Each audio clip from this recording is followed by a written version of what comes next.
ابو ہریرہ رضی اللہ تعالیٰ عنہ کا خوف الہی۔ دوستو، ایک بار شکیہ اسہمی مدینہ آئے، دیکھا کہ ایک شخص کے گرد بھیڑ لگی ہوئی ہے۔ پوچھا یہ کون ہے؟ لوگوں نے کہا ابو ہریرہ رضی اللہ تعالیٰ عنہ۔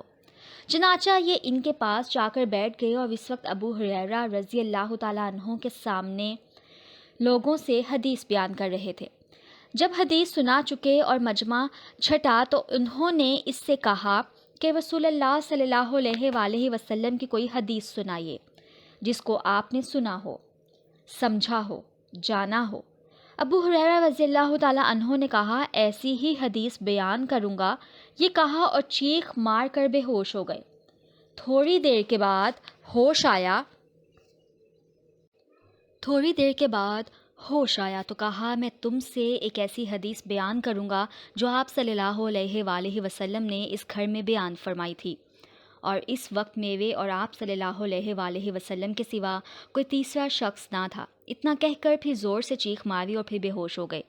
افاقہ ہوا تو منہ پر ہاتھ پھیر کر کہا میں تم سے ایک ایسی حدیث بیان کروں گا جو ان حضرت صلی اللہ علیہ وآلہ وسلم نے اس گھر میں بیان فرمائی تھی، اور وہاں میرے اور آپ صلی اللہ علیہ وآلہ وسلم کے سوا کوئی نہ تھا۔ یہ کہا اور چیخ مار کر غش کھا کر منہ کے بل گر پڑے۔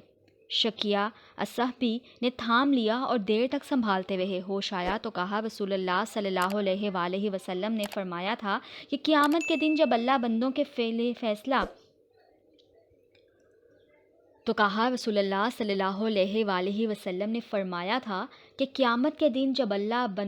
فیصلہ کے لیے اترے گا تو سب سے پہلے 3 آدمی طلب کیے جائیں گے، عالم قرآن، اللہ کی راہ میں مقتول اور دولت مند۔ پھر اللہ تعالیٰ عالم سے پوچھے گا کیا میں نے تجھے قرآن کی تعلیم نہیں دی؟ وہ کہے گا ہاں اللہ۔ اللہ تعالیٰ فرمائے گا تم نے اس پر کیا عمل کیا؟ وہ کہے گا اللہ رات دن اسی کی تلاوت کرتا تھا۔ اللہ فرمائے گا تو جھوٹا ہے، تو اس لیے تلاوت کرتا تھا کہ لوگ تجھے قاری کا خطاب دیں۔ چنانچہ خطاب دیا گیا۔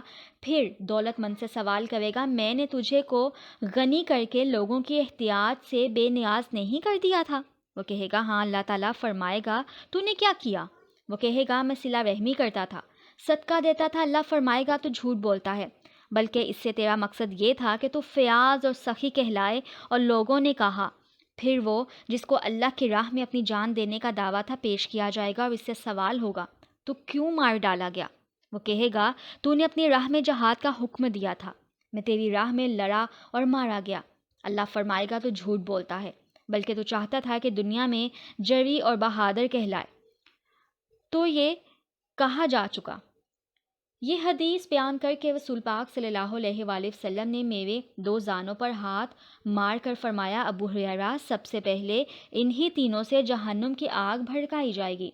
قارئین، ہمیں کوئی بھی عمل کرتے وقت یہ مشق ضرور کرنی چاہیے کہ جو بھی عمل کریں اس میں اللہ کی رضا مقصود ہو، تاکہ قیامت والے دن رسوائی سے نجات حاصل ہو اور اللہ تعالیٰ ہمیں اخلاق جیسی نعمت نصیب کرے۔ آمین۔